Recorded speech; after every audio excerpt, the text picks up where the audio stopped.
नमस्कार दोस्तों, चलिए जानते हैं उत्तर प्रदेश की 50 फटाफट बड़ी खबरों को सिर्फ 10 मिनट में। लेकिन उससे पहले आप यह वीडियो किस जगह से देख रहे हैं हमें कमेंट में जरूर बताएं। प्रदेश के कई जिलों में बारिश, घना कोहरा और ठंड को लेकर मौसम विभाग ने अलर्ट जारी किया है, जिससे गेहूं और सरसों की फसल पर असर पड़ सकता है और किसानों को सतर्क रहने की सलाह दी गई है। कानपुर और आसपास के इलाकों में अवैध प्लॉटिंग के खिलाफ प्रशासन ने बुलडोजर कार्रवाई तेज कर दी है और कई गैर कानूनी निर्माण गिराए गए हैं। उत्तर प्रदेश में सोने और चांदी की कीमतों में बड़ा बदलाव देखने को मिला है, जहां चांदी के दाम तेजी से बढ़े हैं जबकि सोने की कीमतों में हल्की गिरावट दर्ज की गई है। लखनऊ में सरकारी नौकरी दिलाने के नाम पर 32 लाख रुपए से ज्यादा की ठगी का मामला सामने आया है, जिसमें पुलिस ने एक आरोपी को गिरफ्तार कर लिया है। मुख्यमंत्री किसान दुर्घटना कल्याण योजना के तहत प्रदेश के 1 लाख से अधिक किसानों को आर्थिक सहायता दी जा चुकी है और सरकार ने प्रक्रिया को पूरी तरह डिजिटल बना दिया है। उत्तर प्रदेश में वृद्धा पेंशन और किसान पेंशन योजना के लाभार्थियों के खातों में जनवरी महीने की पेंशन राशि ट्रांसफर की जा रही है। यूपी पुलिस कांस्टेबल भर्ती के 32,000 से ज्यादा पदों के लिए आवेदन प्रक्रिया अंतिम चरण में है और अभ्यर्थियों को तय समय सीमा में फॉर्म भरने के निर्देश दिए गए हैं। मुख्यमंत्री युवा उद्यमी योजना के तहत कई जिलों में युवाओं को बिना गारंटी के लोन दिया जा रहा है ताकि वे अपना खुद का रोजगार शुरू कर सकें। भारत और यूरोपीय संघ के बीच प्रस्तावित फ्री ट्रेड एग्रीमेंट से उत्तर प्रदेश के निर्यात, उद्योग और रोजगार सेक्टर को बड़ा फायदा मिलने की उम्मीद जताई जा रही है। मुख्यमंत्री योगी आदित्यनाथ ने कहा है कि प्रदेश में बिना भेदभाव के विकास किया जा रहा है और सरकार राम राज्य मॉडल पर काम कर रही है। उत्तर प्रदेश में मेडिकल डिवाइस और हेल्थ सेक्टर में सैकड़ों करोड़ रुपए का निवेश हुआ है, जिससे करीब 3000 नई नौकरियां पैदा होंगी। मौसम खराब रहने की वजह से कई जिलों में स्कूलों के समय में बदलाव और छुट्टी को लेकर प्रशासन ने हालात पर नजर बनाए रखी है। प्रयागराज माघ मेले से जुड़ा एक धार्मिक मामला चर्चा में है, जहां एक बड़े संत ने स्नान किए बिना ही वापस लौटने का फैसला लिया। प्रदेश सरकार ने जनवरी महीने में चल रही सभी सरकारी योजनाओं और रोजगार कार्यक्रमों की नई अपडेटेड जानकारी जारी की है, ताकि आम जनता को समय पर लाभ मिल सके। मुख्यमंत्री योगी आदित्यनाथ ने उत्तर प्रदेश दिवस पर प्रदेशवासियों को शुभकामनाएं दी। उन्होंने कहा कि यूपी अब देश की अर्थव्यवस्था में बड़ा योगदान देने वाला राज्य बन चुका है। लखनऊ में आयोजित यूपी दिवस समारोह में कई केंद्रीय मंत्री शामिल हुए। मंच से निवेश, रोजगार और युवा सशक्तिकरण पर जोर दिया गया। सरकारी योजनाओं के तहत कई जिलों में लाभार्थियों को प्रमाण पत्र और सहायता राशि वितरित की गई। अधिकारियों ने योजनाओं की प्रगति रिपोर्ट भी साझा की। उत्तर प्रदेश में शिक्षा चौपाल कार्यक्रम आयोजित किया गया। ग्रामीण इलाकों में बच्चों की स्कूल उपस्थिति और शिक्षा की गुणवत्ता पर विशेष चर्चा की गई। उत्तर प्रदेश सरकार आगामी बजट 2026 की तैयारियों में जुट गई है। इस बार बजट में किसान, युवा, महिला और रोजगार पर विशेष फोकस रहने की उम्मीद है। प्रदेश के कई जिलों में कड़ाके की ठंड और घने कोहरे का असर देखा गया। मौसम विभाग ने सुबह और रात के समय सावधानी बरतने की सलाह दी है। प्रदेश में किसान पाठशाला कार्यक्रम के तहत किसानों को आधुनिक खेती, उन्नत बीज और सरकारी योजनाओं की जानकारी दी जा रही है। सामाजिक सुरक्षा पेंशन योजना को लेकर चर्चा तेज है। वृद्धा, विधवा और दिव्यांग पेंशन को समय पर देने के निर्देश दिए गए हैं। उत्तर प्रदेश की राजनीति में हलचल तेज है। आगामी चुनावों को लेकर नेताओं की सक्रियता और बैठकों का दौर जारी है।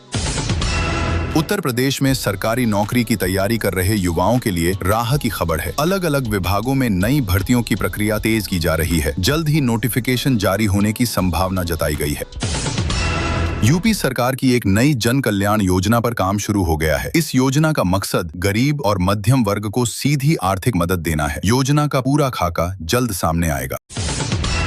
मुख्यमंत्री ने सभी जिलाधिकारियों के साथ समीक्षा बैठक की। बैठक में कानून व्यवस्था, विकास कार्य और जन शिकायतों के निस्तारण पर खास जोर दिया गया। लापरवाही पर सख्त कार्रवाई के निर्देश दिए गए।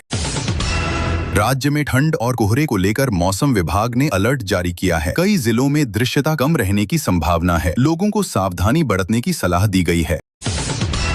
कुछ जिलों में मौसम के कारण स्कूलों के समय में बदलाव किया गया है। प्रशासन ने बच्चों की सुरक्षा को ध्यान में रखते हुए यह फैसला लिया है। आगे स्थिति देखकर फैसला बदला जा सकता है।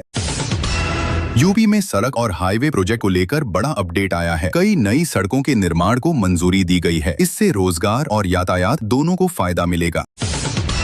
महिलाओं के लिए चलाई जा रही सरकारी योजनाओं की समीक्षा की गई है। सरकार ने कहा है कि लाभ सीधे पात्र महिलाओं तक पहुंचेगा। फर्जीवाड़े पर सख्ती होगी।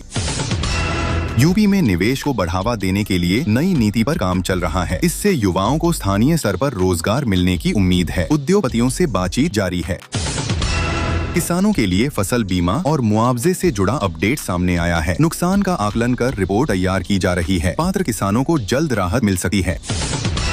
यूपी में कानून व्यवस्था को लेकर पुलिस को अलर्ट मोड पर रखा गया है। संवेदनशील इलाकों में अतिरिक्त फोर्स तैनात की गई है। आम लोगों से सहयोग की अपील की गई है। राज्य सरकार ने कहा है कि विकास कार्यों में कोई ढिलाई नहीं होगी। तय समय पर योजनाएं पूरी कराने के निर्देश दिए गए हैं। जनता को पारदर्शी व्यवस्था का भरोसा दिलाया गया है। उत्तर प्रदेश में सरकारी भर्तियों की प्रक्रिया तेज की गई है। पुलिस, शिक्षा और स्वास्थ्य विभाग में नई वैकेंसी पर काम चल रहा है। मुख्यमंत्री ने अधिकारियों को निर्देश दिया कि जनता की शिकायतों का निपटारा तय समय में किया जाए। लापरवाही बर्दाश्त नहीं होगी। यूपी में कड़ाके की ठंड और घना कोहरा बना हुआ है। प्रशासन ने सुबह और रात के समय सावधानी बरतने की सलाह दी है। सरकारी अस्पतालों में नई सुविधाएं जोड़ी जा रही हैं। ग्रामीण इलाकों में मुफ्त जांच और दवा उपलब्ध कराने पर जोर है। महिलाओं के लिए चलाई जा रही योजनाओं की समीक्षा हुई। सरकार ने पात्र महिलाओं से जल्द आवेदन करने की अपील की। कानून व्यवस्था को लेकर पुलिस अलर्ट मोड में है। संवेदनशील इलाकों में गश्त बढ़ाई गई है। राज्य सरकार ने कहा है कि सभी योजनाओं के लिए सही जानकारी के साथ आवेदन करें ताकि किसी का हक न रुके। मेरठ से ताजा अपडेट। स्थानीय अपराध, राजनीति और जनजीवन से जुड़ी खबरें सामने आई। मेरठ, बिजनौर, बुलंदशहर की बड़ी घटनाएं। बस पलटने से कई घायल। बुलंदशहर में पारिवारिक हत्या का मामला सुर्खियों में। ड्रग्स और गैंग्स पर ऑपरेशन। पुलिस की बड़ी गैंग क्रैकडाउन कार्रवाई जारी रही। देश भर में मौसम अलर्ट। उत्तर भारत सहित कई राज्यों में भारी सर्दी और बारिश का अलर्ट जारी। राज्य में रात को भी तेज शीतलहर। दिन और रात का तापमान गिरा हुआ रहा। हाथरस भगदड़ मामले में हाईकोर्ट ने जिलाधिकारी और एसएसपी को तलब किया और अगली सुनवाई की तारीख तय की। प्रदेश के डीआईईटी कॉलेजों में 4 वर्षीय एकीकृत बीएड कोर्स शुरू करने की घोषणा की गई है। लखनऊ में इलेक्ट्रिक वाहन निर्माण प्लांट का उद्घाटन किया गया, जिससे स्थानीय स्तर पर रोजगार बढ़ेगा। ग्रामीण रोजगार को मजबूत करने के लिए सरकार नए सुधारात्मक कदम उठाने की तैयारी कर रही है। यूपी सरकार ने पुलिस भर्ती में उम्र सीमा में एक बार की छूट दी, जिससे हजारों युवाओं को आवेदन का मौका मिलेगा। यूपी सरकार ने सस्ती बिजली और बेहतर आपूर्ति के लिए ऊर्जा विभाग को नए निर्देश दिए हैं। प्रयागराज समेत कई शहरों में धार्मिक और सांस्कृतिक आयोजन जारी हैं। प्रधानमंत्री नरेंद्र मोदी की योजनाओं का लाभ उत्तर प्रदेश के किसानों और युवाओं को मिल रहा है। केंद्र सरकार की नई कृषि नीति को लेकर राज्य सरकार ने तैयारियां शुरू की हैं। अगर आप चाहते हैं कि आपको हर दिन सबसे पहले उत्तर प्रदेश की बड़ी खबरें मिलें, तो अभी वीडियो को लाइक करें और चैनल को सब्सक्राइब जरूर करें।